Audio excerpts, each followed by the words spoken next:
Hey everybody, welcome to the Nuff Said podcast with your co-host Oli and Zan. We got a great episode today coming in. Thank you everybody as always for tuning in and engaging with us ever since we've been back, ever since a brand new day. It's been a brand new day for us. The amount of comments in our comments section, the amount of subscribers and engagement that we've been getting, sincerely from the bottom of my heart, thank you from both of us. We do this for the love of the game. So when we get subscribers and, likes and comments, it's not about, oh, necessarily we can get monetization. It's more like we're building a network of like-minded nerds. And, as we're getting older, it is, lonelier to find people you have the same interests with. So, to the younger nerds, a bit of wisdom, especially as on the day you guys are probably going to be listening to it, it will be my 30th birthday.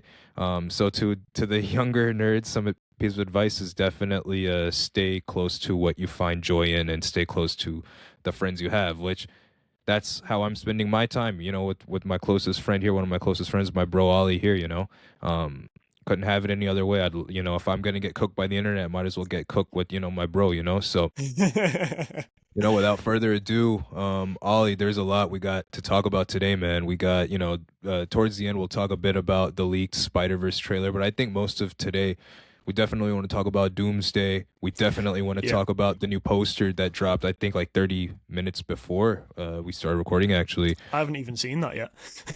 Yeah, we can talk a lot about Doomsday. Definitely when we want to talk about the MCU X-Men and really kind of want to ask the Magneto question, like what is exactly going on there and what should be going on there.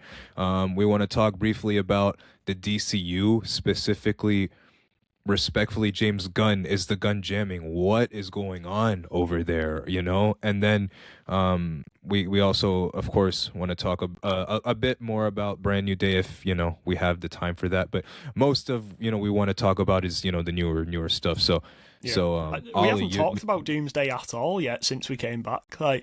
It's yeah. because Spider-Man's just been such a big topic, and we love talking about Spider-Man so much. There's a whole Doomsday trailer that we've texted a bit about it, but we haven't actually mentioned it on the podcast. So I think it's a good time to. There's not loads to go into from it just yet, but I feel like we need to talk about that. Yeah, absolutely, man. We saw the Doomsday trailer, right before Brand New Day, so it's on my mind. Okay, just kind of getting into Doomsday. I think the big question of this new trailer is definitely Victor Von Doom, Robert Downey Jr. and everything like that. What can Doomsday do, or what does it need to do as a movie for it to be successful? Not in terms of, and you can answer that however way you want to. I was just thinking of it more of for us to come out of the movie theater and being like, yo, that was an experience. That was awesome. That was memorable. What does this have to do? I feel like, and this is like a big aim, or a big goal. Think they have to achieve, but I think it has to be a bigger, more shocking ending than Infinity War. Like that whole film of it, the whole previous films where you're seeing the Infinity Stone started about, it's all building up to the snap. That moment was built up to for years, so it's gonna be hard to replicate that, obviously, because they've had to pivot from Kang. But I feel like that's something they have to do. They have to make the ending bigger than the snap.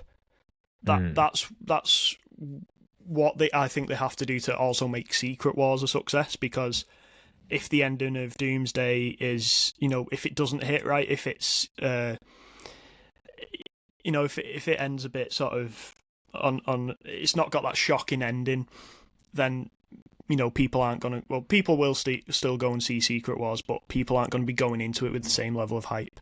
So for both of them to be a success, I feel like they have to have a really shocking ending. Maybe a big character dies, something like that. But they have to really build Doom up to be like the Thanos level of threat. Which, if anyone can do it in a big crossover movie, it's the Russos. But yeah, I don't know what that ending would be. But obviously, we know Battleworld is coming at some point, so it's got to have something to do with the creation of that. But yeah, I feel like it's got to have a real big shock ending.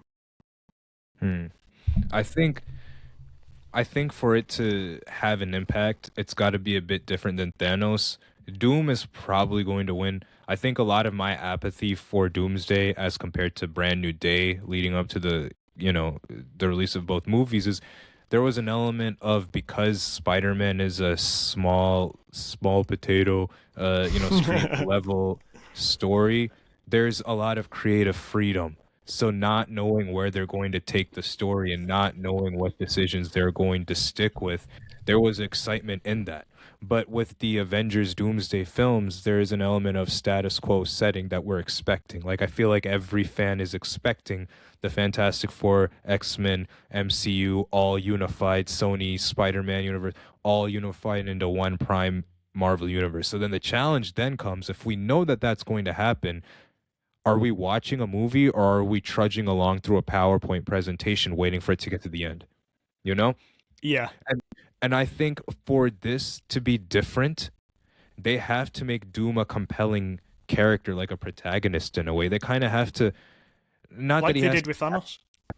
yeah, like, they kind of have to, in a bit did a different way than Thanos, because I think Thanos was calculating. They kind of have to somehow, some way, kind of give Doom the Kylo Ren treatment, not in terms of his characterization, like he's like always raging and bumbling, not like literally make him Kylo Ren, but Kylo Ren was charismatic without saying a lot, and I feel like they have to do that with Doom, and if they can do that with Robert Downey Jr., you know, if there's anybody who can do it, it's definitely him. Excuse me, but I think with Doom has to win because the MCU, the Marvel characters and everybody willingly let him win. I think that's what should happen.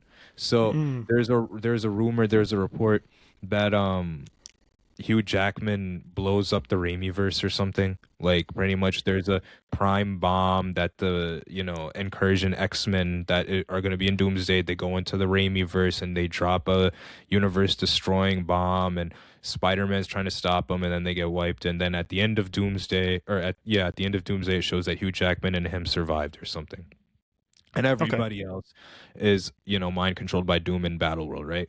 Well, if we know what's going to happen at the end of the film, or everybody has kind of an expectation, like we knew a year out that Jean Grey was going to be in Brand New Day, the shock about it was more how it was implemented, right? So I think the same thing here, the Doomsday, if we know the ending of what's going to happen, which is one prime Marvel universe, how we get there has to be shocking and has to be whoa. And I think it'd be kind of thought-provoking if, Doctor Strange and a lot of the Avengers and whatever, they just willingly laid down their arms because the incursions are just so strong, and then Victor Von Doom is a man of his word and truly does stop the incursions, and then they willingly submit to him, and maybe the only heroes that are disgusted by this are Hugh Jackman's Wolverine, Tobey Maguire's Spider-Man, like all the Spider-Man. I don't know why Tobey and Tom would be in it and Andrew wouldn't. That doesn't make sense to me. Yeah, especially when Andrew's the best one. Well, I don't know about that. But we'll have a whole other episode about that. But but I would love Andrew, in that. I don't see why Toby and Tom would be in it and not Andrew. But I would imagine after Battleworld and Doom and everybody submits, it's the Fantastic Four who are against the anti-Doom force, or maybe just Reed Richards. Reed Richards, Toby, Andrew, Tom, Hugh Jackman's Wolverine, and like Deadpool or something. I don't know. Like, that's a kind of a C tier team, but outside of the Spider-Man. But I don't know. Like, I just think, I don't know how they do it, but I just think it'd be really convincing if Doom does a lot of horrible stuff, but unlike Thanos, where they're horrified, they're like, you know what? We're pro Doom. Like, I think they need to make this a Doom propaganda movie. Like, no, but like to a point to also show that's how propaganda works, Yeah. Like, I think they should make this a Doom propaganda movie. Like, make Doom awesome. Have a bunch of aura moments with Doom that have something to do with the story, Like, have a bunch of that. Like, I think that, like the scene of him stopping, the axe. It's so good. Yeah, the CGI looks bad, but obviously it's unfinished. But the actual aura of that scene is, so good. we need a lot more of that. But also, I need Doom's relationship with Reed. Like you Yeah, need that's one that. of the most like compelling parts of the character, isn't it? Like Yeah, always is like because they they're friends and then enemies, and yeah, that's they need to get that right. yeah. Like I think they and I don't know how because it was implied in Fantastic Four First Steps that Latveria did not take part with the Future Foundation. Because Victor was just not there. And I know in the San Diego Comic Con trailer that was leaked, the leaked description shows that Invisible Woman opens the trailer talking about Victor Von Doom was always he was always a caring man, but then he lost his way or something like that. So Mhm. so clearly they have history. Um, Again, I just don't know how they go about talking about that and not making this movie feel overstuffed because there is an understanding that this is never going to be a one-to-one adaptation of Secret Wars. But I think the best part of Secret Wars was that relationship with Reed. Like again, I keep showing you my favorite page of that comic panel was the checker piece one, where it's like one square is Reed and one square is Doom, and it just shows. And I just don't know if you can get that when we've never seen them together or them have Yeah, a build up. yeah, I understand that. So I don't know. I have a lot of where I didn't have a lot of concern for Brand New Day. I have quite a bit of concern for Doomsday. I won't lie to you. Especially even looking at some of the trailers, like I don't know, like some of the CGI looked a little unpolished. I don't know. Yeah, I'm just and not as high one on one thing Doomsday. that I'm very worried about with Secret Wars as well is I get that they have to shoot everything on a soundstage to avoid leaks and stuff, but every single thing was shot on a soundstage. No real like life locations whatsoever. Like Hmm. you can tell when things are not real, and if both films are shot like that, it's just not going to be very interesting visually, is it? It's just going to be No. completely CGI. And another thing that's got me worried, not about Doomsday, but about Secret Wars, is it hasn't even started shooting. I think they were supposed to have started shooting already, but I swear this time last year Doomsday had already wrapped photography, and Secret Wars is meant to come out exactly a year after Doomsday, and they've not even started rolling yet. I think that's a bit of a worrying sign. That's a very worrying sign. Um, It's supposed to start this month, apparently, but who knows? okay. I don't know. Like, they know what they're doing. I mean, Hmm. I just hope the quality of the film is good. I hope it's just not one of those, CG screen, No Way Home type visual spectacles. I don't know. I think also a big issue that I have, not issue, but a big of a concern is like, they are confirming that the universe is going to be rebooted, and we know that because Yeah. they're gonna be announcing the new X-Men. That's coming. That they're announcing. They were supposed to be announcing the new cast at D23. The reports were saying, before Charles Melton, who's gonna be Oh yeah, he Beast, dropped out. if Why over would more you pay. drop out of that? They say he wants a bigger contract. I don't know, hash it out.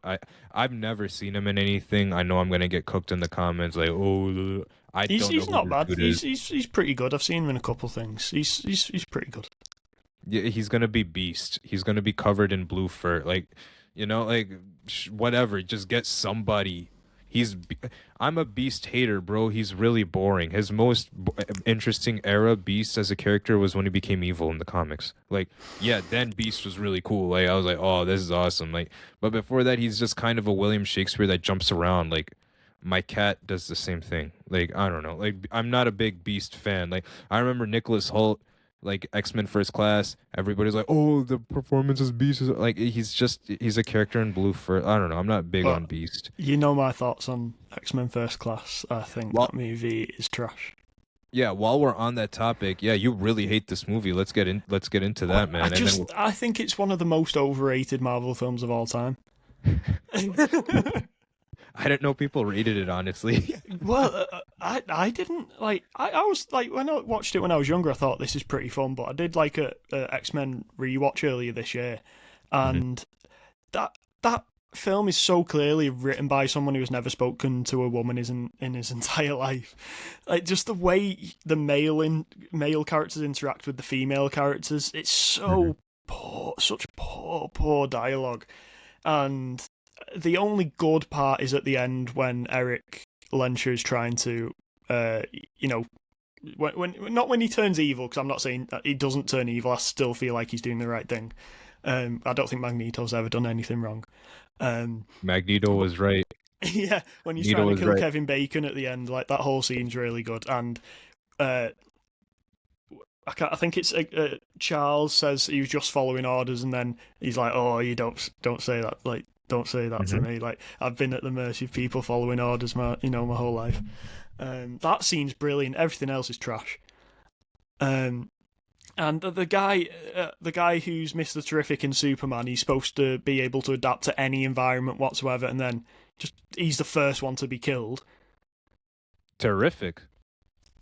You see what he did there. And then when they get those suits, those those super suit type things, when those suits are revealed in the film, it says they can withstand bullets. So why does Charles get shot? Why does the bullet pierce Charles and paralyze him? If those suits are supposed to be protected against bullets, terrible writing. Um, it's just You're not wrong. boring, and the dialogue is off. I could talk for ages about that, but the dialogue especially is really bad between the male and female characters. I don't feel like the story's very interesting because the mutants that they're trying to recruit don't have anything interesting about them apart from the one who gets killed. Mm. And the guy with the he's meant to be Scott Summers' dad, isn't he? With the lasers coming out of his chest. Yeah, his brother or some shit. Oh, Energy brothers. hula hoop guy. Yeah, energy hula Yeah, hoop. like what is that? I don't know, but he's one of those like you ever watch like QVC and like the old grandmas. They're trying to sell hula hoops to like the old grandmas, and it's like now put your hips into it. Now put your hips. That is his character. Like he Oh, kept I think we freaking need to start hula. enough said OnlyFans with moves like that. Oh my god, you bro, like you. I don't know how, and I don't know, bro. His agent must have been listen. So you're gonna be in a superhero movie, and you're just gonna be spinning in a hula hoop like over and Yeah. over and over again. Like that's gonna be really cool. Like, and then Banshee, he just screamed really loud. Like, and then they had Catwoman as the Fly, and And she like does like a heel turn halfway through that like doesn't make sense. yeah, I don't know, man. Like that movie. The only good parts about that movie was no, what's his name? James McAvoy and James Michael McAvoy. Fassbender. Yeah, Yeah, they're yeah, the only positives about that yeah. movie. They The should whole bring them back. conversations between Nicholas Hoult as Beast and Jennifer Lawrence as Mystique, that is one of their sort of relationship in that is one of the worst parts of that movie. I hate it. Hmm. Yeah, it's really bad. I mean, I agree with you, but I think Days of Future Past is like 10 out of 10. Yeah, that's a great movie. I think that is absolute cinema. I think it's done time travel the best. Like I love everything about Days of Future Past. I love the slow mo, Yeah. the of Quicksilver. I love the drama between Eric and Charles, and Days of Future Past took the strongest parts of the X-Men stuff all into one movie. Yeah. It was really awesome. I only have one complaint about it, and it's a really nitpicky thing. I just wish we'd seen more of how that Earth got to be the way it was with the mutants being oppressed. Just wish maybe we'd had 5 to 10 minutes longer at the start of seeing how the universe got like that. That's just a Mhm. personal thing for me because I love it so much. I just want more of it. Mhm. That's my only issue with it, really. Yeah, because didn't Logan tell Professor X like the first Sentinels were targeting mutants, and then they got all of them, or all they could. Then they started targeting the genetic combos of non-mutants who could Mhm. have mutant kids. Yeah, like And then they just spoke about it and we didn't actually get to see that. So if yeah, maybe even if it's just a montage of that for 5 minutes, just that would have been nice. But yeah, a horror I think part, yeah. it's probably the best X-Men movie. Yeah. No, I mm. The best X-Men movie. Are we counting any Wolverine movies when we count X-Men, or I wouldn't, because if we were counting them, then obviously X-Men Origins Wolverine's number one. yeah, that's the greatest one of all time. Like, No, but you know what? Logan would probably be number one. But... Listen, hear me out. X-Men Origins Wolverine has really high replay value. It does. Oh, absolutely, I agree. I love that movie. Like, it's very flawed in parts, but by no means whatsoever is it a bad movie to watch. You have a good time watching that. It is so bad, it's good. Yeah. You know what I mean? It's so bad. It's not boring. It's the first montage, like the first 20 minutes of the movie is actually really good and serious. And then it becomes cartoony Bollywood stupid after he gets his metal claws. And then it becomes absolutely stupid, and then it becomes really serious, and then he gets shot, and then it's like it's so all over the place, but the movie perfectly captures Wolverine action. I mean, no, actually, maybe, well, Logan, I feel like maybe Deadpool and Wolverine captured his action the best. I've got controversial opinions about that movie. So. Yeah, I know you don't like that movie. I don't understand. I think that movie's gas. I think I thought that the first time I saw it, but I think that movie has the one of the movies with the least rewatch value out of any Marvel movie ever. Really?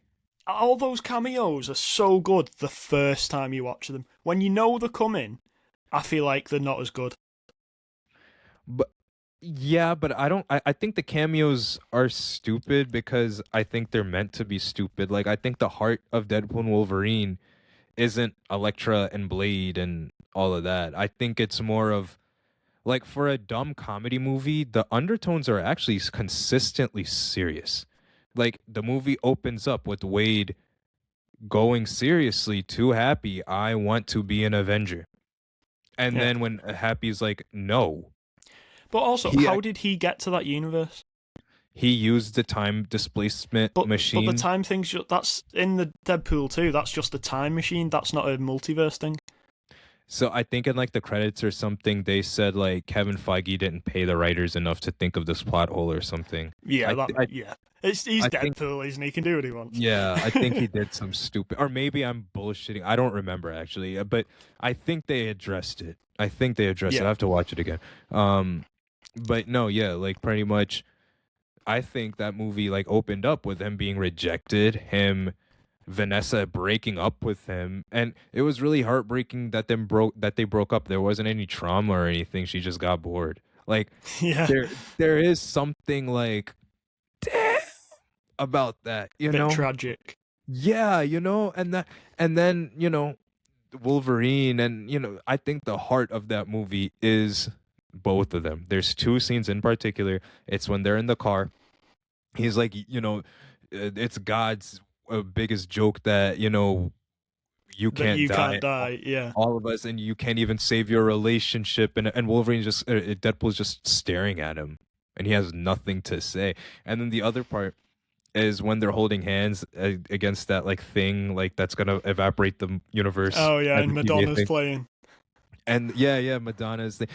And it's actually quite, you know, powerful scene when Wolverine's like, for the first time in my life, I'm proud to wear this suit. Like, it means I'm an X-Men. I'm the X-Men. And it's like, damn, Hugh Jackman is the X-Men, man. He is Wolverine. He is the I get what you're saying, but that Wolverine is just a new Wolverine from a different universe. He's not a Wolverine that we've ever seen before.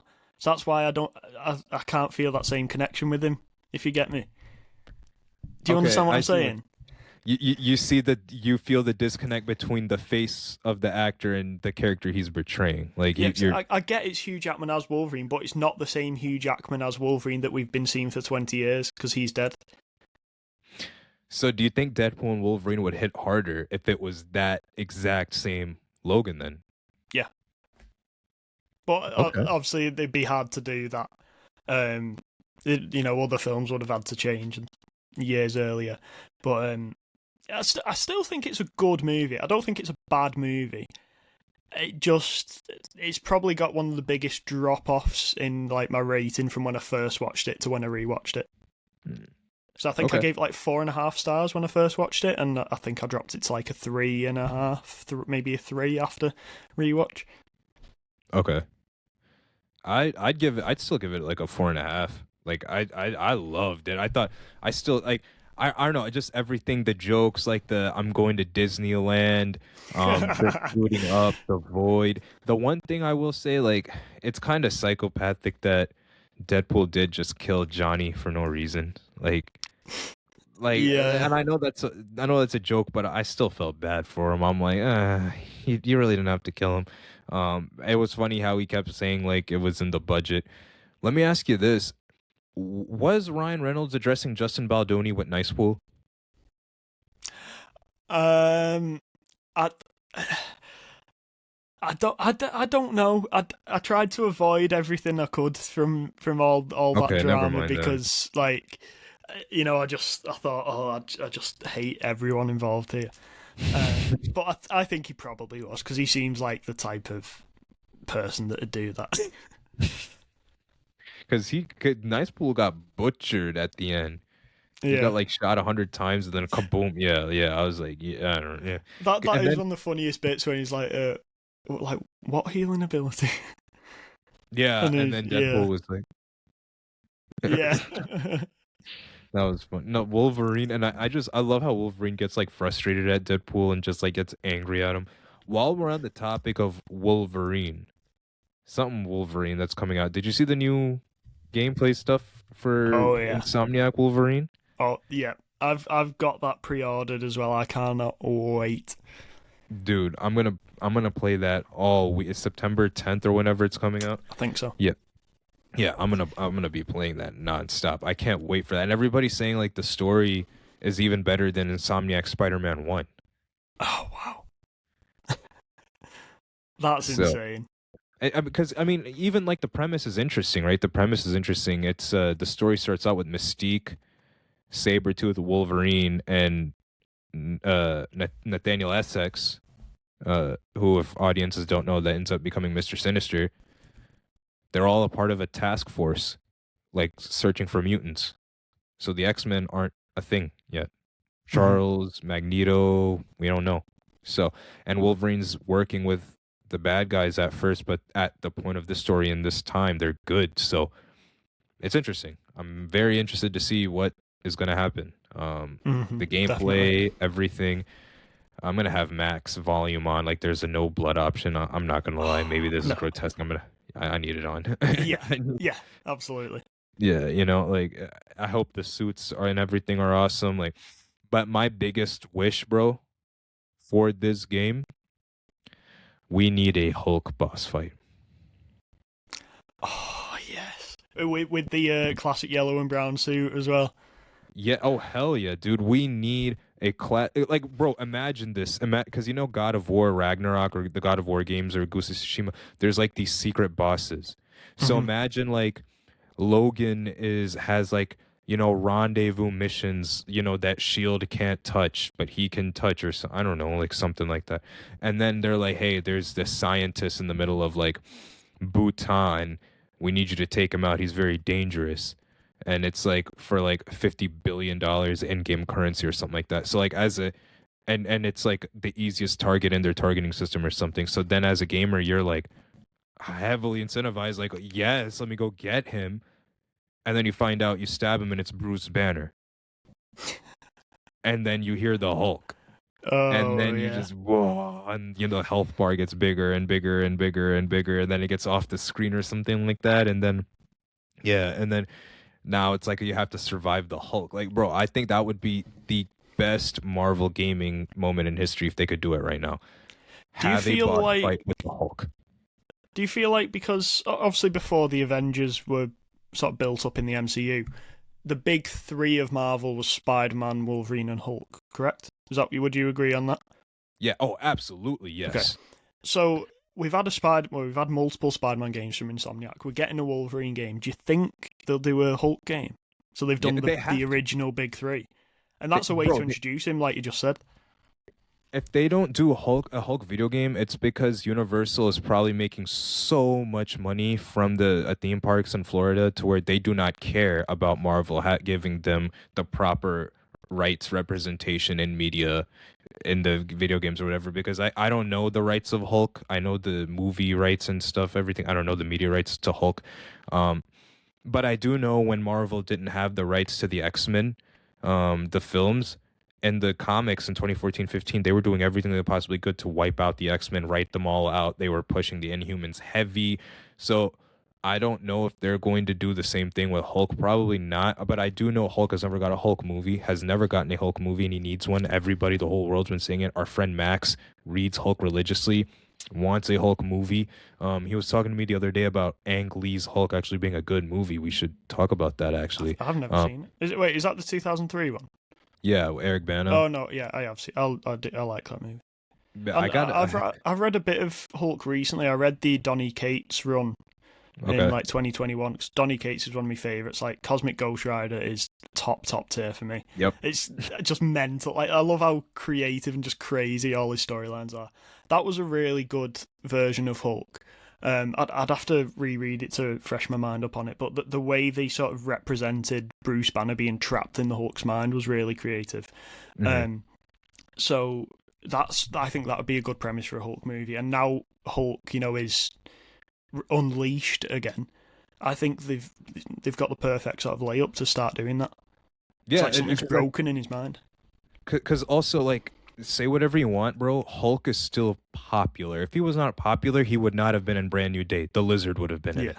Like you should have seen my nephew. So I rewatched it again today in the cinema with my nephew. And when Hulk says, no banner, no girl, only Hulk.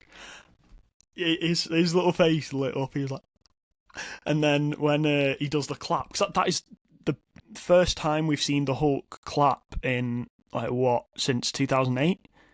Correct. And it was the best one we've ever seen. Like that's such a classic Hulk movie. We've not seen it for almost 20 years.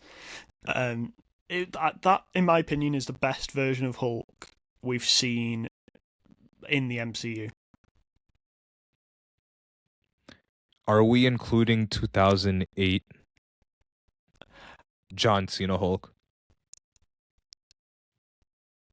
Yes, I'd put it over that. Obviously, you get more of it in that film. The film's not great, but the Hulk stuff is good. Like what you see of the Hulk fighting is good, but there's just not enough of it. But I feel like if you had a whole film of that savage Hulk from Brand New Day, it'd be above it. Okay. No, I think for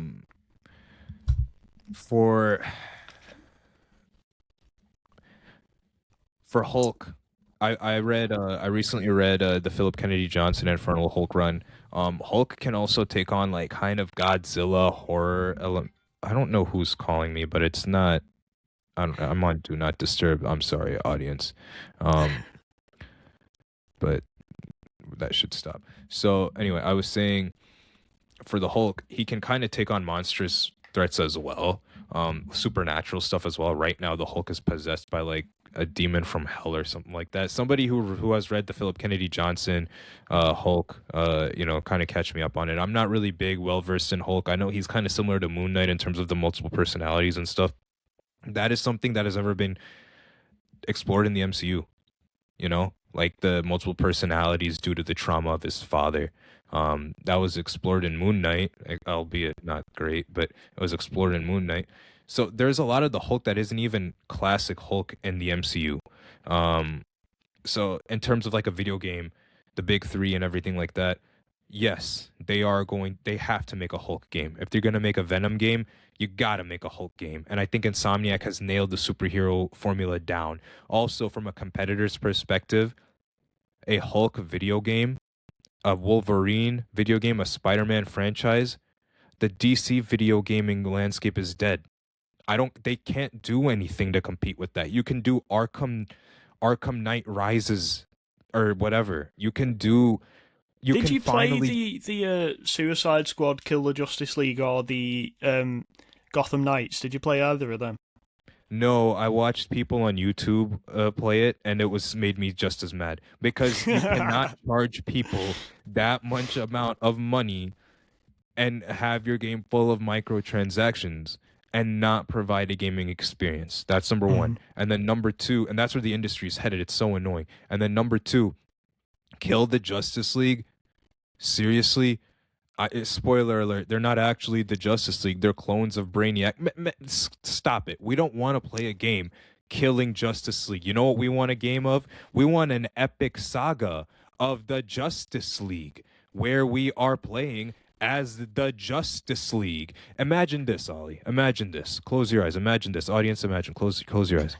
Eyes are closed. You know, you are, you're playing the game. It's all dark, right? So, all of our eyes are closed, your eyes are closed, so the TV screen is blank, right? And you just hear, jet engine, and then you slowly look down and you see you're sitting in air, and you look around and you're R3, you're looking around, and you see the other Justice League members are around you.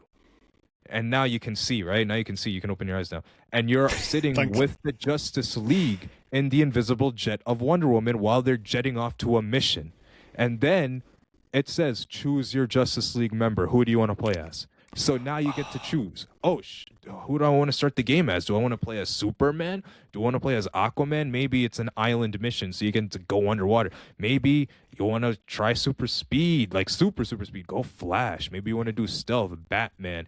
Maybe you want to have that God of War Wolverine play style. Go Wonder Woman. What if you want to go, like, you get the point. Like, you want to have a Call of Duty experience with multiple different weapons layout combo, John Stewart Green Lantern. That is $1 billion game right there. And you don't need to have a crazy villain, and you don't need to build up the DC universe. You just need to have a great experience. Brand New Day showed that. All you need is a great movie experience for Spider-Man. All you need is a great video gaming experience for the Justice League, and you can do that. I just opened a sequence, and then it's like hit triangle for Aquaman, and then you jump backwards from, like, the invisible jet, and you just land in the water. You're super speeding, boom, and then the credits roll like Ghost of Tsushima. Justice League. PlayStation exclusive. Who would you pick in that scenario? I think I know your answer, but it depends. It probably Aquaman, but it depends on who are we. Let's say the opening sequences, we have to save a bunch of billionaires from a mutant poison ivy attack on an island, but some of the Justice Leaguers are like, we're gonna save these idiots, but we're gonna arrest them because they tortured Poison Ivy or something like that. Like true Justice League. You know what I mean? yeah. And then maybe one of them was like, Bruce Wayne was on this island too. Bruce Wayne was here. Like to the media cameras, and now Batman's like, and now you have like a drama, and then maybe Superman has his own issues, like Superman, lately is, he's now in charge of the planet, the Daily Planet. So now he's like, now the chief, he's the Perry White. So now you put Superman in a position of leadership, but maybe he's in a position where the intern or the new guys under him are actively disrespecting him. So like Clark Kent's like, hey guys, like meeting was at 8 o'clock, and they're like, yeah, whatever, we're here now. Okay, what did you need from us, boss? Like, So now Superman's like, I have to be assertive. Every Justice League member has their own drama. Maybe Superman has to learn to be more assertive. Batman has to kind of fight this I am a billionaire who eats kids allegations. Wonder Woman might have an arc to like Peter and, Brand New Day, where she's kind of lonely. She's trying to connect to people. Maybe Flash. I always thought Flash would be somebody who had like, and I don't mean this with any disrespect, but like autism or some sensory thing, kind of, because I feel like with super speed, your sensory input would be different, and that doesn't affect your intelligence, So I think in this way, like Flash, I imagine has super hyper, ADHD or like autism or something like that, like hyperfixation or something, Yeah. And maybe he's trying to make friends, but he's like awkward, Maybe John Stewart has PTSD from wars fought from the Green Lantern Corps, and now he's just Justice League. He's the peace part of Justice League. Like, he truly doesn't want to fight. There's so much opportunity there. And then, like, you ever play the Sonic like adventure video games? I've not really played many Sonic games. The only one I've played was Sonic Unleashed. Okay, did you play the final boss? Like, did you play that game? Like, did you finish it? No, I didn't complete. I didn't complete a game until I was like 17 years old. Okay, well, like a basic premise of the Sonic games is the power of friendship has some crazy power up in the third act, right? So you Yeah. have the Chaos Emerald, you charge up with your friends, and then you become Super Sonic and you save the day. Like there's something that involves the Chaos Emeralds and the power of friendship that comes off in the third act, and it's awesome. Okay, Okay. so you could do that in the Justice League third act, like maybe like I don't know, like you have a villain or somebody, not Darkseid, because that's been done so many times. It'd be interesting if this Justice League game was set in a world where they already beat Darkseid, where Darkseid already tried to get the Mother Box, already tried to do all of the horrible Snyder cut Apocalypse War stuff. That would Like be the great, animated movie. then that's not hanging over the story always, like thinking, oh, when are we going to do this? Like, they've already done that. Yes. They're already a really powerful version of Justice League. Right. Yeah. Imagine, and where the character would take you. You know, where would that take it? Like Batman's like, I'm not gonna get outsmarted by a kid trying to get into my Batmobile. I unlocked the Omega Box's combination. You know, we already beat Darkseid at his strongest. We already beat an army of parademon Doomsdays. We've already done that. So now that truly forces the game, you understand, to like have crazy different villains, stuff that you would never understand. And then there that way you finally get the age-old question, how do you make a Superman game? Now you create enemies that are so monstrous and so powerful in a world post defeating Darkseid, that Darkseid is working with other villains to power them up to take Superman out because he couldn't do it. You know? So to tie all that up, this is something DC is not doing now. So Marvel can just make a Hulk movie and Hulk game and capitalize on it. Capitalize.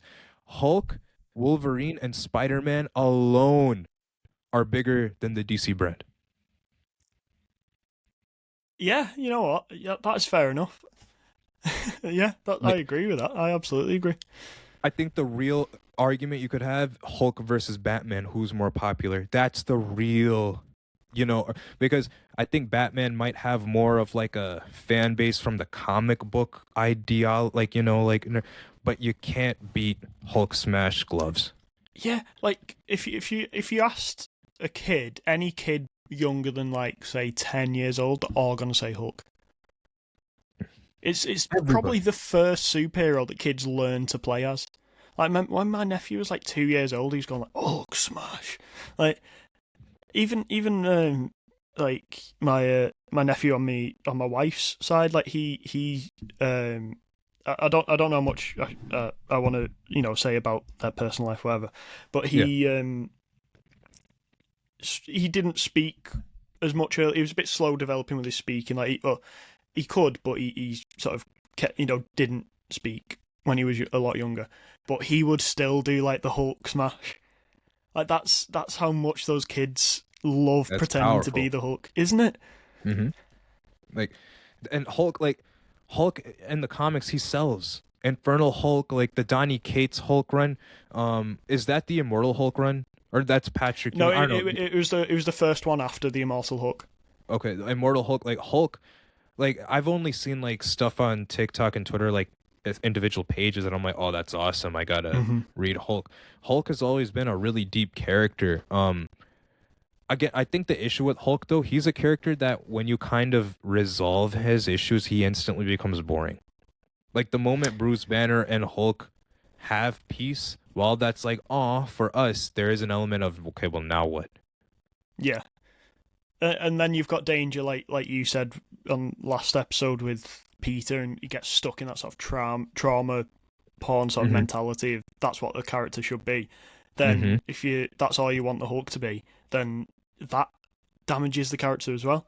And the problem with like making a Hulk movie is the only reason people go to see a Hulk movie is to see the Hulk, wrecking everything.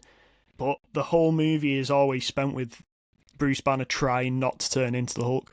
So the whole movie is always the main characters trying the whole movie not to turn into the only thing the audience want to see. It's really hard to, I think, make a good Hulk movie, but a video game is a different thing. Because bro, like it's just so easy. Imagine it: L3 R3, Hulk out, Hulk smash, thunderclap, building fall. Like it's just so. And And then they could scale. combine it with like some of the mechanics from the Spider-Man games, like the science. So when you're playing as Bruce Banner, you're in the lab doing those science mini game type things. Cook. So you get to play as Cook. both. Cook. So both making both sides of the character interesting. Cook. Yes. I can. Yeah, you're inside as Bruce Banner, and then you're getting jumped by like Shield agents. It triangle Hulk out or something. Yes. Yes, you're right, bro. Yeah, that is awesome. I don't know what the general sort of consensus is on those mini games, but I found them quite fun. I love little like puzzle things like that. I really liked the mini games and stuff, the circuit one and the first one. So I was really kind of sad that in the second one a lot of that stuff in the games were taken out, but I think Insomniacs was dealing with a lot with Spider-Man 2. Like even like I don't know if you noticed like in the first game when you have like those, live action like car chases and you hit triangle and you hit square to like keep doing, and in Spider-Man 2 once you just catch up to the car everything is automatic. You're no longer spamming the button. You're not. Yeah. I feel like they were rushed with some of the elements of Spider-Man 2. But it's by no means is it a bad game. Like we've spoken on when it came out, we spoke on this podcast about how great it is. But yeah, so if it does feel like some of the elements weren't exactly finished, like they didn't get enough time to completely polish it off. Yeah. Well, I want to talk about Marvel Spider-Man 2 really quick, but just going back to Hulk and Wolverine Spider. I think, well, one, to answer your question, yes, hell yes, they need to make a Hulk game. Absolutely, they need to make a Hulk game immediately. Will they? Yeah, also, can they? I don't know the rights issues, guys, in the comments. Please, I don't know anything about Hulk. Max, if you know, I don't know the rights issues. I don't know anything. I don't understand what is the holdup if there is not a rights issue. Unless they truly are doing. My theory is that they're going to have Wolverine, have the Hulk be a brief unwinnable boss fight in Wolverine, but then the Hulk runs away, and then it's to be continued, and then we get a Hulk game or something like that. Did you ever play the PS2 game of the 2003 Hulk movie? No. Oh, mate, it's so good. No. It's exactly like what you're thinking of. Like you can, press some buttons and you pick up a tank and throw the tank at a helicopter and stuff like that. Okay. It's so good. It's one of my favorite. Like you know when we used to always get a video game adaptation of every movie that came out. It's Yeah, one like of my Ratatouille and yeah. Yeah. It's that and the Transformers game for the PS2 based on the 2007 movie. Because you'll just be driving down the street, press a button, and you transform. It's so sick. Okay. But yeah, the 2003 Hulk game for the PS2, brilliant. I didn't even know there was one, so yeah. I gotta. Any sort of superhero sort of movie back then always had a video game tie-in. Like all the Harry Potter ones had tie-ins as well.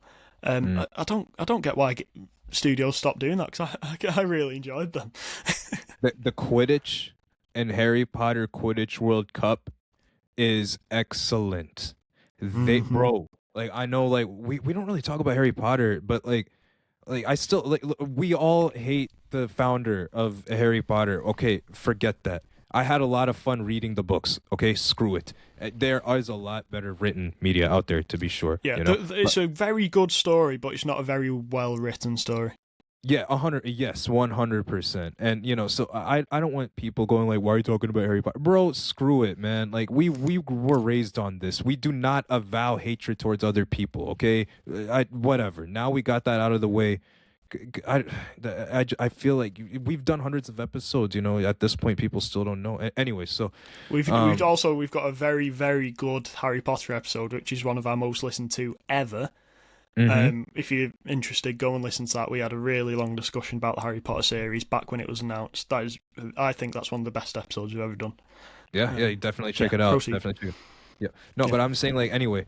Yeah, the Quidditch and Harry Potter Quidditch World Cup, excellent, bro. It was awesome. I recently I lost my GameCube. I don't know where it went, but I had an old GameCube, and I had that old GameCube just to play three games: Sonic Adventure, Sonic Heroes, or four, or five, Sonic Adventure, Sonic Heroes, Sonic Legend of Heroes, I played that Zelda. as well. Yeah, that was awesome. Legend of Zelda, Wind Waker, Ultimate Spider-Man, and Oh then yes, Harry Potter Quidditch World. Ultimate the Spider-Man. the Oh man, Wolverine Venom fight in that. so good, Oh so yeah, the so comic good. book style of it in it as well. Like visually, it was really unique, wasn't it? I think a Spider-Man video game would really benefit from an animated. So I think any superhero property at this point would really benefit from that type of style. I've always thought about which characters would lend themselves well to that. Um, and I think Spider-Man has done it the best multiple times in Shattered Dimensions and Edge of Time. And Edge so of it has Time's so shown, good. you know, so I understand why Insomniac didn't do it this time around because they've literally done the cartoony route with Spider-Man so many times before. But I think just that I love that comic style element era. But yeah, like the Quidditch and Quidditch Harry Potter was fantastic. I don't even know how And we got the on that, but Lego Harry Potter games as well. Good, oh, that was very yeah, good. those were awesome. Those were awesome, man. But yeah, but anyway, I wanted to talk briefly about Marvel Spider-Man 2 because we also got to talk about Magneto and all the other stuff. A lot of people recently have been saying that Marvel Spider-Man 2 is a bad game. Guys, in the comments, please let us know if you want us to talk about why we severely disagree. There's more important stuff that we want to talk about in today's episode, so I don't want to derail it. But if you want us to talk about our opinions of Marvel Spider-Man 2 again and from a more deep dive, because the game has been out for like, what, 3, 4 years now? It's coming up on 3 years. I'm just about to start my second playthrough because I've only ever played through it once. So Okay. I'm gonna do another playthrough with the brand new day suit for the whole thing. Same. Exact same. Yeah, exact. So yeah, if you guys want us to do another like a revisit to Spider-Man 2, let Mhm. us know in the comments. Like, let's do a revisit to Marvel Spider-Man 2, and we can do that. A lot of people lately have been talking down on the story, and I just don't see it. I don't see it, but we will see what they're seeing. So we'll talk. But on the topic of that and Marvel, and another thing that's going on in Marvel right now is the X-Men. We talked about that earlier. We were talking about that before we talked about Hugh Jackman and everything. Charles Melton being Beast and all of that. What are they doing with Magneto? What should they do with Magneto? There's a lot that's going on Twitter right now, and there's three major ones. One that I saw that they're going to completely erase the Holocaust tie at all, and they're gonna make Ooh. him like some dude from like America, like Tennessee or something, and his family got that treatment, but from a Sentinel mutant hatred perspective. So no tie to the Jewish Okay. heritage or Holocaust at all. Just straight Sentinels. Okay. Then I saw one where everything is the exact same. Holocaust survivor, everything. Hydra got him, and he kind of got buckied for like 70 years, but he wasn't sent out. He was just like frozen. Okay. Okay. I saw another one where he is a mutant, and his powers are, I'll say that his mutant age, it slows his aging. Mhm. So he's still like in the modern era and stuff, and and you can now justify signing a long-term actor who is younger because his mutant aging is slowed down, but he's still canon, like almost 100 years old from the Holocaust. Right. Then I saw one where he was time displaced, so he was trying to get Nazis or something, Magneto, in Argentina in the 40s or 50s, and they hit him with some time beam, and then he was post New York City Brand New Day era, and it's like Magneto, and so Mm. that there's a lot. But I think the biggest main theme is Marvel is clearly toying with the idea of changing up his origin.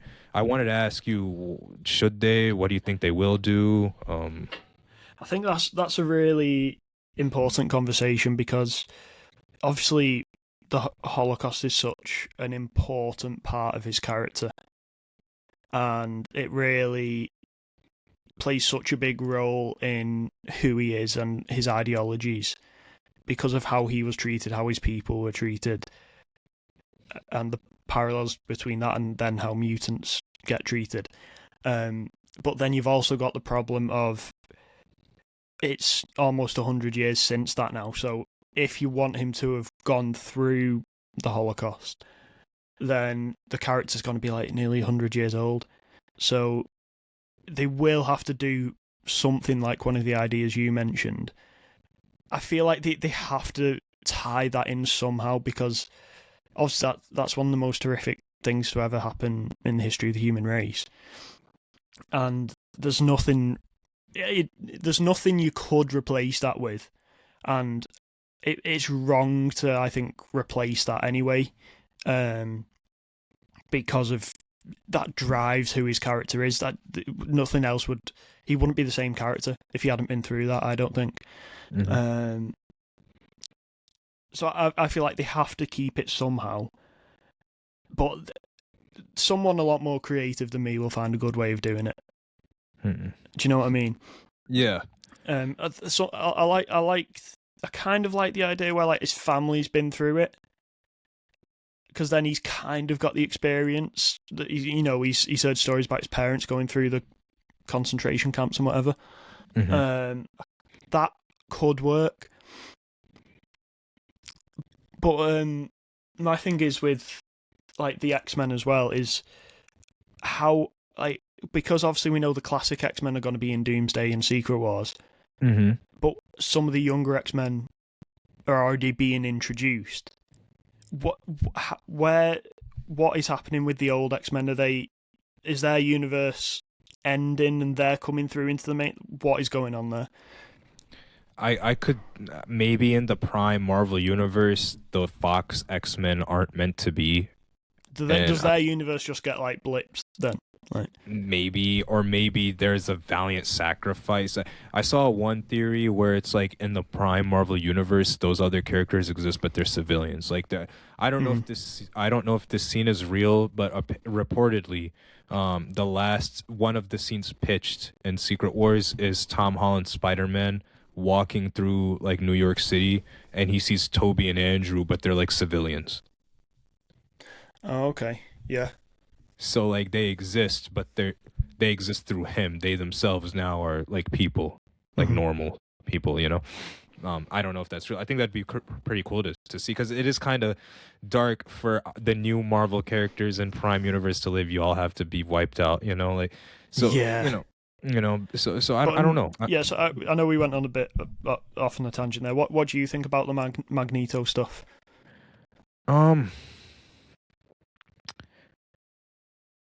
I think the origin, I think it only matters. Well, the origin absolutely matters regardless. But I mean, in terms of like X-Men, like 2028's movie, I think the origin only matters if the origin is tied to the story that they're trying to tell.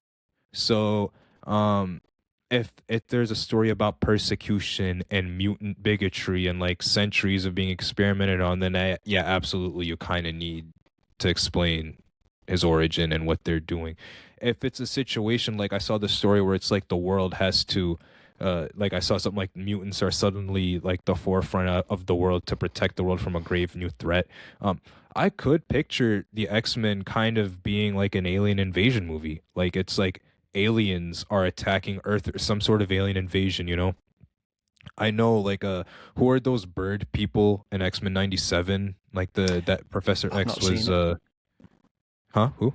I've not seen X-Men 97. Well, okay, well, there's like oh shit, the not Chitauri, Shi'ar. They're Oh, like an right. alien race, the Shi'ar, yeah. So Yeah. maybe the Shi'ar are like invading the Earth, and the Shi'ar are overpowering the Avengers and the Fantastic Four and everybody else. And now suddenly the world, in a world that hates mutants, now the X-Men are like, you want us to save you? Mm-hmm. You know? So maybe they could do it like that. So you flip it now, you know? Now it's like the X-Men are the world's last hope, you know? Something like that. And does the world deserve it? You know, something like that. In terms of what happened to the Prime X-Men, yeah, they're probably cooked. They're probably going to die. I mean, and in the comic book Secret Wars, Cyclops tried to use the Phoenix Force to overpower Doom, and then Doom snapped his neck. He went out really sad. He went out really sad. And my goat Cyclops should not have gone out sad like that, but he went out sad. So, you know, they're probably gonna die. I know Storm and Jean Grey are not 100% not like a Fox first. Storm and Jean Grey are 100% not in Doomsday, and it sucks. It is contractual stuff. that sucks. But they're gonna explain it like Sentinels killed them or something like that. So that's why they're not in it. So yeah, and I think also they're going to have mutants throughout the MCU because they're Yeah. building X-Men as the next huge thing. Yeah, which I the love. X-Men movies are gonna take over from the Avengers movies 100%. Yeah, so like we're gonna have, I don't know, like in Wakanda Forever, the rumor, bro. We didn't get to talk about it last episode. Storm. She's gonna be in Wakanda Forever, or not Wakanda Forever Black 3, Panther Black 3. Panther 3. Yeah, Black Panther 3. Is it gonna be Jamie Lawson? I saw a report today that the French actress Suzy Bemba is in talks. Okay, I don't know who that is. How do you spell it?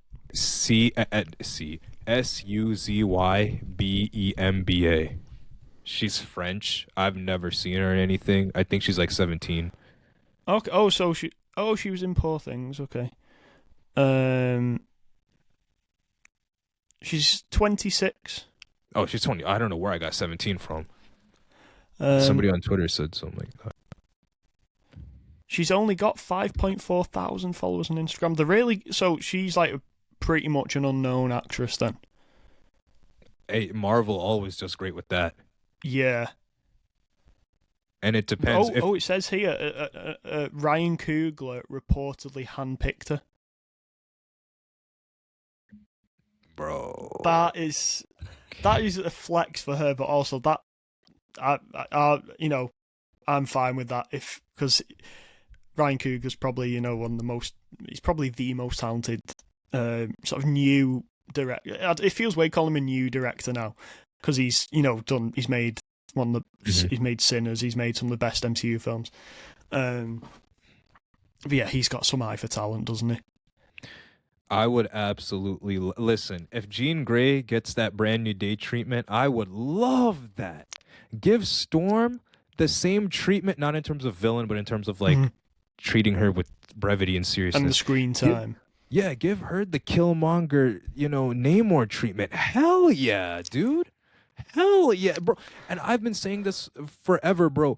And Brie was saying this. We were saying this too. She said Storm, and especially in the Black community, Storm is the female superhero. Like people who don't even like tap into superheroes or watch comic book stuff still ask about Halle Berry's Storm. Like Storm is like, she is so popular. Like Brie was saying, like in the hood they still talk about Storm. Like bro, like she is so popular. So that's what I'm saying is like, you can really, because remember how there was like this fervor in 2018's Black Panther? This is the way to do it. T'Challa is back through his son. We got a Black Panther who's now the king, and love interest Storm, who is a major part of the movie. And Storm is a badass on her own, bro. She can affect celestial weather events. Like Storm, I don't care what anybody says from DC, and I'm a massive Marvel guy if you can't tell, but I read comics, and I can tell you this. Storm beats Wonder Woman in a fight. I don't care. Storm beats her, bro. I don't care if she's a demigod and her sword can cut at... She's not beating an Omega level mutant. I'm sorry. She's not. She's not. What did Magneto say?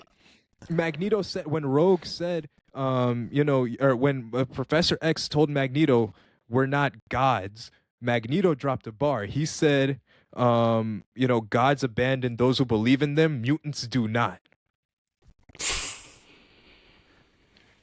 That is some good writing. Bro, like that's what I'm saying, dude. Like Storm, that is so good. Like we need that level of writing and brevity in the MCU, dude. We need that. I can't talk about Storm enough, and the excitement of the X-Men and stuff, and DC and everything. But yeah, I think, and also on the level of the X-Men, I was gonna say this. Remember that massive Insomniac leak that affected everything? Oh yeah, because they revealed stuff about like the Spider-Man multiplayer game that was cancelled, didn't they? Mm-hmm. Well, one of the leaked files was a 2020 plans for a 2027 or 2028, which obviously is not happening now, but in the future, an X-Men game. Oh, that would have been brilliant. And who do we have in the Wolverine games? We have Jean Grey and we have Mystique, so they're setting it up. And the X-Men is going to be a huge brand for Marvel. It's like what you said. It's going to be a huge brand for Marvel. Yeah, like if I'm sure I said it on the first episode back on episode 30, where if Marvel hadn't sold off the rights to all the best characters in the 90s when they were going bankrupt, the MCU would have started with the X-Men, not the Avengers. 100%. 100%. Yes. Well, we said at the same time. Yeah, they are the premier team. You could argue maybe the four, maybe, but they just don't have the severe numbers and power dynamics that the X-Men have. They just don't. Like, I truly believe some of the best writing of the X-Men era ever, outside of Christopher Claremont's run, is the Krakoa era. How it ended was crap. It was like the Ultimate Universe. It just kind of pooped the bed. But I mean, that Krakoa era of writing, it was incredible. So what Magneto and everything, bro, it depends on what they're going to do with the story, right? If the story is about should we protect the world as mutants, as the X-Men, after they've done all of this stuff to us, how they treated Jean Grey and Spider-Man, how they treated Storm. I'd imagine the Wakandans treat Storm terribly if there's anti-mutant sentiment. I would imagine, I would imagine the Wakandans would act the same. So, or maybe they're nicer. I don't know. But I think it'd be something. I think the mutant struggle would be more relatable and more heartbreaking if different cultures that we as MCU fans like the Wakandans, like the Talakanil, all universally, despite their differences, all unite on one thing, and it's their hatred of mutants. That would be some way to start off the X-Men and kick off the mutants in the MCU. Like, I'm not that I'm advocating for this. Like, imagine if Okoye was like a massive mutant racist, like or some shit. Like, I don't know. Or imagine if Nakia, like, I really hate those stupid muties, or something, like, I don't know, like perfect accent, by the way. Yeah, or something like that. And then it's like Storm is like, you see, T'Challa, even your own family hates me. Like, you see, T'Challa, and like Wakandans said screw the black people, and now Wakandans are saying screw the mutants. Like like, that's what it is. Like, so make Wakanda great again. Yeah, make Wakanda great again. Like, imagine, and that would be an interesting angle to take Wakanda too, right? Like, now T'Challa is trying to, stop anti-mutant sentiment, make Wakanda for Wakandans only, and now Storm is like, what the hell? Like, there's so much they could take it. But yeah, no, I mean, I say all of this and, to say that right now Marvel is doing everything that they possibly can to make their brand firing. As much as disagreement I had with Spider-Man in these films, I think we treat the films as comic book runs. You know what I mean? Like, different writers have their own different interpretation, and it's not definitive. It's what you like, I think one thing that is definitive is that the DCU brand right now is tanking. I don't know what the hell is going on over there, man. We got to talk about that real quick before we end the show. I feel like that needs a whole episode at some point as well, because there's so much to go into there. Well, maybe by the time we finish the next episode, we have breaking news that this universe is dead, because I don't see what the hell that they are doing, guys. In case you are, not on YouTube and you're like driving, I'll explain it to you. Paradise Lost, which was like envisioned as an HBO-esque Game of Thrones envisioned prequel for Wonder Woman, and Waller, which is like I don't know, like Narcos, but Amanda Waller, right? Waller. And in case anybody who thought that was a good idea anyway. Right. Yeah, like pretty much like an Amanda Waller TV show. Those got canned. Those are no longer happening. Every single thing that James Gunn said that was going to happen in the DCU has happened so far. Unfortunately, in terms of like Creature Commandos happen, and now is direct to watch. It's like free now. Superman, which is, I really loved it, and Supergirl, which was terrible. If Man of Tomorrow doesn't break free or break even, doesn't also move audiences, this universe is going to be cooked. Yeah, and if the merger goes through, James Gunn's in danger anyway because of that. Even if the DCU's doing well, so if it's doing bad, it just gives them an excuse to get rid of him that they already want. Yeah, exactly. Like, and I really don't want to be disrespectful. You cannot build hype around a universe around C-tier characters. You can't do it. It's not possible. What the hell are you thinking? We're gonna build a DC universe with fucking Booster Gold and Amanda Waller over a Batman movie, over a Wonder Woman movie? Are you kidding me? Imagine if James Gunn opened it, the Gods and Monsters chapter, that YouTube video that I can't believe I was excited about. Which I don't want to, give him too much crap, because Superman I'm still going to defend. I loved it. It was still good. But you can't build hype around just mediocrity. I'm sorry. For those characters to work, you need to establish them around established superstars. And then you see what they're made of. Now, because Mr. Terrific was in Superman, now I'd be intrigued to see what he's into. Maybe not in a movie, but maybe like a 6-episode special or something. Like we said last time, like when the MCU started, Marvel were forced into making their universe with C-tier characters because they'd sold off the best ones. Mm-hmm. DC don't have that same problem. Mm-hmm. They can make all these great stories with all the best characters. They're just choosing not to, which is mental. Yes, exactly. And also, another thing, sorry, I think I'm lagging behind you. No, you look good on my end. You look good on my end. All right, yeah. I was saying, yes, exactly.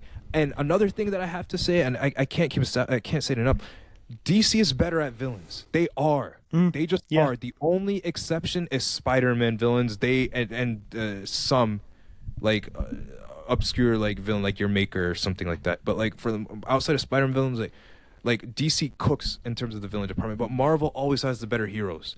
Mm-hmm. I know I just talked about Justice League and the games and stuff, but outside that Justice League roster, if there's a very steep fall off. Who's your next A-tier character? Aqualad? Are you kidding me? Yeah. Oh yeah. Outside like the classic Justice League, there's no one else really who could. Yeah, we got Beast join Boy. That team. Yeah, guys, we got Beast Boy. We got are you kidding me? Like come on. Like we got Captain America. We got Iron Man. We got Thor. We got Hulk. And they're C tier. No, not Hulk, excuse me. He's A tier. Like we got Captain America, we got Iron Man, we got Hawkeye, we got Thor. They're C tier. They're C tier because of the competition, not because of their actual characters. Mm-hmm. Their competition is Spider-Man. Their competition is all of that. Like, do you understand what I'm saying? Yeah. So, versus with DC, it's different, right? It's a level of there's so much good villains. There's so much good villains. So I think like if DC has better villains, they should make more of these villain movies like Joker or Clayface. But then that is the opportunity to establish your hero, bro. For Clayface to be successful and for it to have any hype, I do not understand why the end of the movie of Clayface is not the reveal of the DCU Batman. I do not understand why that is not happening or why it is not being advertised for that. I don't understand it. You cannot get people excited for Superman and his friends. He doesn't have the same motion as Spider-Man. He doesn't have the same motion as Batman. Superman doesn't have the same motion as LeBron James. Oh, you can tell you're from Cleveland. Yeah, okay. Let's go next. Superman doesn't even have the same motion as Enzo Fernandez. Forget Lionel Messi. And I love Superman, but come on. We live in an era where people say Homelander and Sentry is more relatable than Superman. That's more of a conversation about how screwed society is, and we'll talk about that. But I'm saying Superman, unfortunately, just has no relevance. I'm sorry. David Cornsweet did not become a movie star because of his role as Superman. He was a movie star. Tom Holland became a movie star because he was good and he got Spider-Man.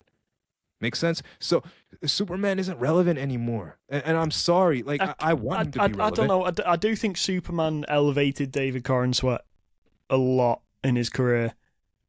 Well, we're yet to see what he's doing after, but I don't know if I agree with that. It's not made him a movie star. I do agree it's not made him a movie star, but it has elevated him from where he was before. Okay, then yeah, maybe I'm being histrionic, but I don't know. I don't like you to be like that. Yeah, right. But yeah, no, I mean, I think like I don't know, man. Like I just think like that's true. I mean, you can't make a universe around Superman and his friends when Superman himself is not the most popular part of the DC universe, you know? I think honestly the best way to build up hype was back in 2016. If they didn't mess up Batman versus Superman, we still would have had a DC universe. Yeah. I do have a question to pose to you. And I kind of think I know what your answer is going to be, but I've seen on other podcasts people actually arguing that the DCU isn't a failure yet because the first three MCU movies were Iron Man, The Incredible Hulk, and Iron Man 2. That's like 2 misses out of 3. I still enjoy Iron Man 2, but it's nowhere near as good as the other 2 Iron Man films. And so far with the DCU, you've got Superman, great, Supergirl, miss. So people are actually saying that people are arguing that the DCU started better than the MCU did because Superman's a better film than Iron Man. Oh, that's like a... I don't agree with that. I'm just playing devil's advocate here, posing that to you. No, yeah, I know. I mean, like, there is some truth in that, but I also think, like, that's not taking into account of competition at the time. The MCU's biggest competition of the time was DC Christopher Nolan movies and rom-coms. Yeah, and the Christopher Nolan Dark Knight trilogy ended the same year Avengers came out. Right. It was the perfect time.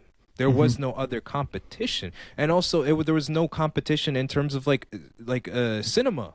Remember all the directors and everybody complaining about Marvel movies, right? Like there was no competition, no other genre, you know? Now you can maybe see horror, like with Obsession and Backrooms and maybe, but like... The horror genre is doing really well recently. Yeah, you know, but like the superhero genre like took off and took over the brand. So DC is competing on multiple fronts. They're competing with other films in general, and then they're competing with other films in their genre versus the MCU didn't necessarily have to do that at that level. So I think so while the MCU could afford to make those films, the DCU can't. Is it completely double standard and unfair? Yes. Is that competition? Yes. It's a situation of, in this case, Marvel is Man City and, DC is Liverpool, but, obviously, we didn't do Arab money and, they're not Liverpool. You get what I mean? But you know what I mean? I get what you're saying. But, like, that's the competition, bro. The DC universe, to be successful, you need a Superman movie, you need a Batman movie, you need an Aquaman movie, Wonder Woman movie, Aquaman movie, Flash movie, Martian Manhunter movie, Justice League movie, all in within a decade. They need, like you said, besides them, they don't have any characters who come close to competing on the same level, so they have to make sure they get those big A-list characters. Like they have to make sure they do them justice. If you, yes, literally, and yeah, exactly. And you could do the brand new day treatment. You could do the brand new day treatment. You could do like Zatanna is robbing banks in Gotham or something like that, or a Cyborg is tracking down like a dark internet predator ring or something like that. A Cyborg move, bro. Imagine if Cyborg is like going after criminals like Chris Hansen or something like that. But don't make a whole Cyborg movie out of it because it's like you need powers and fighting. It's not much of a fight for Cyborg to come out of a predator closet and like, so what are you doing here?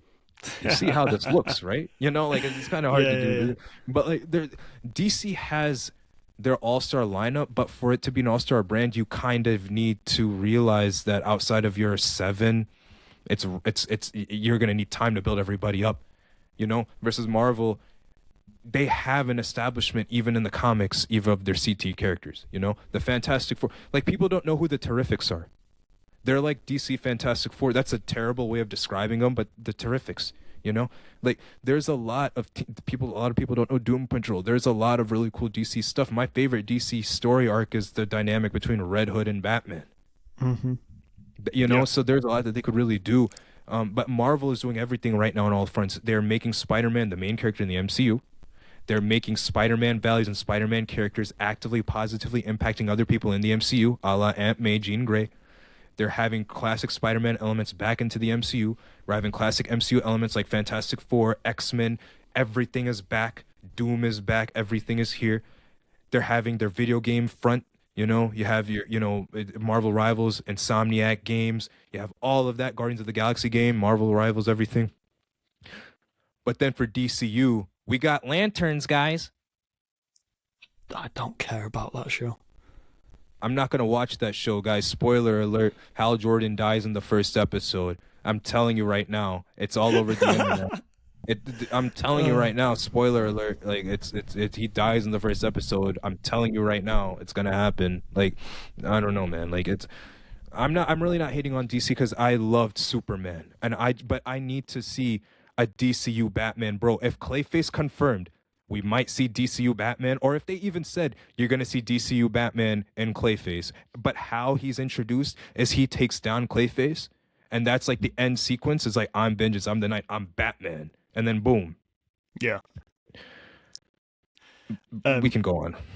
I think we should get close to wrapping up soon because we're in the middle of a heat wave here, and I am sweating. Yeah, I can. My bad, bro. I can't really tell. No. It's fine. It's worth it to have these conversations with you. But before we go, I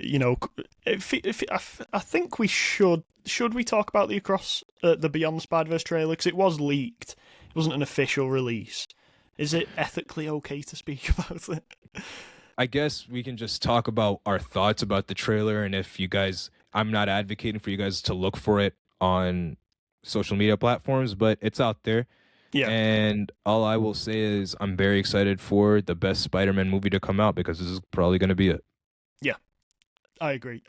Maybe that's all we should say about it because we don't want to get in trouble. It's going to be, and we're going to talk about Miles and why. I think I've talked about multiple times about why Miles is my favorite Spider-Man, but I really break it down like ideologically. So, yeah, I can't wait for you guys to when the trailer's officially released, we'll have a full episode. Absolutely. Yep. But also quickly about maybe we should come to wrap this up now. But with Brand New Day, obviously I rewatched it again today. I promised my nephew I'd give his review of the film on the podcast. It's very short and sweet, but he said it's not the best MCU Spider-Man movie. He still thinks No Way Home's better, but he said it's the exact type of film we needed after No Way Home. Mm-hmm. I think that's a very articulate and very well thought out sort of idea about the film from a 9-year-old. Yeah, that's my nephew's review. Well, we need your nephew in Spider-Man 5's writing room. We need him. We need him in Spider-Man 5. Beside you and me, he's like the biggest Spider-Man fan I know. I also promised him today that for his 18th birthday present, he can come on our podcast if we're still doing it by the time he's 18. Well, for my 30th birthday gift, I want everybody to keep liking and subscribing and growing our channel. So by the time he does have his 18th birthday, we're still here. So yeah, guys, and we're hopefully making some money. Yeah, hopefully. Yeah, man. Like I can't thank you guys enough for the amount of growth we've been seeing and everything. Really appreciate it. We do it for the love of the game, and the fact anyone watches us at all, is a success. But I might not speak to you until after your birthday. So happy birthday for Sunday. Man, appreciate it. Yeah, we're going to New York. I'm excited. You're going to the home of Spider-Man. Yeah, bro. I'm excited. It's gonna be a fun time. Have you been to New York before? Yeah, but I've never. It's been a while since I've been. So I've been there once, and it's like the best city I think in the world. I'm gonna send you guys a lot of photos. I'm gonna send you photos. I'm gonna be taking Goob there with me. So so the cat and everything. So yeah, nice. It's gonna be awesome. We're gonna have a great time. But thank you guys so much for tuning in on today's episode. Thank you very, very, very much. Like I said, we're going to be doing this every week. If you have any hot takes or opinions, please let us know in the comments section. We love engaging with you guys. Like I said, it's just fun talking about it. I've been doing this since I was 4 years old. I'm going to be doing this when I'm 84 years old. So till you're 90. Till we're 90. But let us know what topics you guys want to cover. I'm pretty sure we're going to continue talking about this next week as well because there's still so much we need to talk about. And let us know what sort of segments, if you want, there's any sort of regular segments you want us to do, because we haven't put them out as videos yet, but we both really enjoyed doing the Spider-Man film ranking and the Spider-Man suit tier list. So if we can incorporate something like that every week, if that's something people want to see, because that's something really fun for us to do. So if that's something people enjoy watching, then we can try and do something similar every week if possible. Yeah, absolutely, man. Anything that you guys want to see, we want to do, man. And Yeah. for sure, as always, if you guys ever, want to participate in an episode or anything, have a call-in feature, let us know. I see a few other shows have been doing that. So if you guys are interested in that, let us know. But yeah, man, I mean, thank you guys for tuning in. Really, really appreciate it. This has been today's Nuff Said episode with your host, Zan and Oli. And yeah, guys, take care and have a great day.